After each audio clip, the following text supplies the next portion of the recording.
इस वीडियो में हम कोणों के बारे में जानेंगे। कोण कितनी प्रकार के होते हैं? मुख्य रूप से कोण 6 प्रकार के होते हैं। न्यून कोण, समकोण, अधिक कोण, सरल कोण या इसे ऋजु कोण भी कहते हैं, प्रतिवर्ती कोण और संपूर्ण कोण। अब ये कोण कैसे होते हैं और हम इन्हें कैसे पहचान सकते हैं, इसके लिए मैं आपको एक आकृति बनाकर दिखाता हूं। पहला कोण हमने लिखा है न्यून कोण।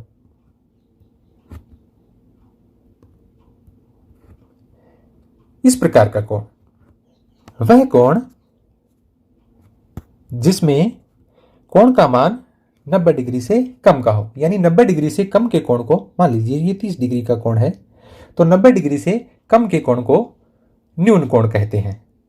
इसी प्रकार दूसरा कोण है समकोण।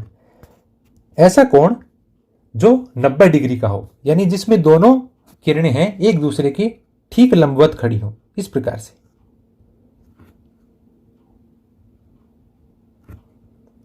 इस प्रकार का कोण है वह समकोण कहलाता है।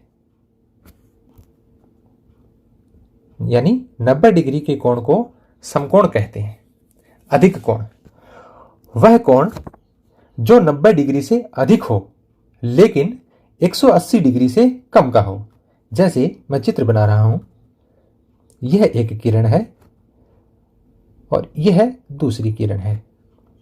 इन दोनों किरणों के बीच में कोण 90 डिग्री से अधिक का है। मान लीजिए ये 130 डिग्री का कोण है। आप ऐसे कोण बना भी सकते हैं। तो ऐसा कोण जो 90 डिग्री से अधिक का हो, 90 डिग्री की लाइन आप यहां देखिए। अब इस लाइन को आप इस तरफ ले जाएंगे तो यह कोण क्या हो जाएगा? अधिक हो जाएगा। तो ऐसे कोण को क्या कहते हैं? अधिक कोण कहते हैं, जो 90 डिग्री से अधिक लेकिन 180 डिग्री से कम हो। चौथा कोण है सरल कोण। सरल कोण में दोनों किरणें एक दूसरे के विपरीत होती हैं। एक किरण यह हो गई और दूसरी किरण यह हो गई। इन दोनों किरणों के बीच में 180 डिग्री का कोण, यानी एक दूसरे के बिल्कुल विपरीत है ये कोण। एक सीधी, यानी ये दोनों किरणें मिलकर एक सीधी रेखा बनाती हैं। इसलिए इस कोण को एक सरल कोण कहा जाता है, या कहीं कहीं इसे ऋजु कोण भी लिखा जाता है। पांचवा कोण है प्रतिवर्ती कोण। यानी अब हम कहां पहुंच गए? 90 डिग्री से कम, फिर हम पहुंचे 90 डिग्री पर, फिर हम पहुंचे 90 डिग्री से 180 डिग्री के बीच में, और फिर हम पहुंच गए 180 डिग्री पर। अब यदि कोई कोण 180 डिग्री से भी अधिक हो तो उसको क्या कहेंगे? उसे हम प्रतिवर्ती कोण कहेंगे। वैसे चित्र में देखने से प्रतिवर्ती कोण न्यून कोण जैसा ही दिखाई देता है।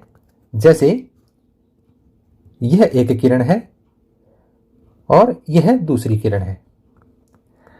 अब अगर आप न्यून कोण लेते थे तो आप कोण कहां दर्शाते थे? अंदर। लेकिन यदि प्रतिवर्ती कोण का चित्र होगा तो उसको आप प्रतिवर्ती कोण हमेशा इस तरफ ऐसे बनेगा। यानी आप देखेंगे यहां से यहां तक 180 डिग्री और ये उससे ज्यादा। तो ऐसा कोण क्या कहलाता है? प्रतिवर्ती कोण कहलाता है। वह कोण जो 180 डिग्री से ज्यादा लेकिन 360 डिग्री से कम का हो, प्रतिवर्ती कोण कहलाता है। अब बच गया संपूर्ण कोण, एक पूरा कोण। यदि एक किरण पूरा चक्कर काटकर आ जाए, जैसे मैं एक यहां किरण बना रहा हूं, यदि ये यहां से घूमती हुई पूरा चक्कर एक किरण काटकर यहां आ जाए, जैसे घड़ी की सुई की तरह एक स्थान से चलकर पूरा चक्कर काटकर वहीं वापस आ जाए, तो वह 360 डिग्री का कोण पूरा करती है। तो एक किरण यह है तो दूसरी किरण इसी के ऊपर आएगी। तो इन दोनों किरणों के बीच का कोण कितना होगा? संपूर्ण कोण। यानी एक पूरा चक्कर लगाने पर जो कोण पूरा होता है उसे हम संपूर्ण कोण कहते हैं। तो परिभाषा के रूप में आप क्या लिखेंगे? वह कोण जो 360 डिग्री का हो क्या कहलाता है? संपूर्ण कोण कहलाता है।